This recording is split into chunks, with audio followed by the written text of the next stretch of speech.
imidlalo yasebusika yeCataract Juventus Under 23 iphelile lapho-ke iWhiteville United inqobeke le ndebe ngemuva kokunqoba abasingathi bomqhudelwano iCataract Juventus sekukhahlelwa amaphenathi.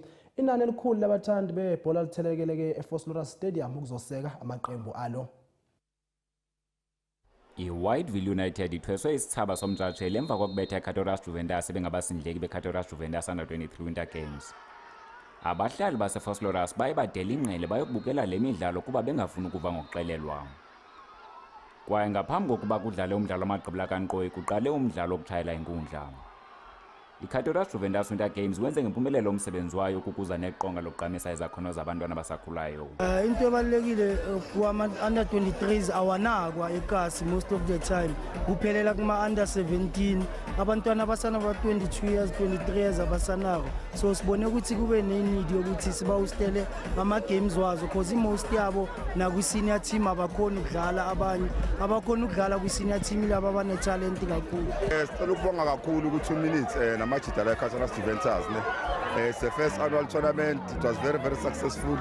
Grand lento because it's abantwana estradini and encourage a positive behavior encosini. So yeah, it's good to be part of it. Sabonga kakhulu. Ebaleke kakhulu man, especially esikhathini esikuzo because impact ama-drugs la elokishini.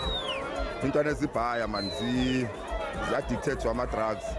So into kanje important because bakhipha ifocus kuma baloku bavalile ukuthi bafocus kwenye into yabona. Le opportunity esingayitholanga ngabo. So sanda ibhola inhliziyo yethu yonke. Sanda amajita inhliziyo yethu yonke siyabelieve kulokishi yabo. So decide ukwenza le tournament le ukuthi yini esingayenzela ikasi because there's Makhafula Vilakazi Antonis, there's Wheat Lovers Market as an establishment. But what are we doing for abantu? So decide to set the tournament eyintwana. Salfuthi singenzi nabantu abadala sithi under 23 so that the young ones can play. Ingadlala ama-all croc, angadlala abantu abaziwayo, akudlale laba abasha abangaziwa, showcase their talent so that they can be seen. Le midlalo likhubalo elihle kummandla waseFosloras nakwindawo ezingqongileyo ngoba isusa abantwana ezitalatweni bosula inkungu emehlweni ukuze balibone liqaqambile ikamva labo. Ndinguthami Manganyondaba zemidlalo eFosloras eMpumarandi.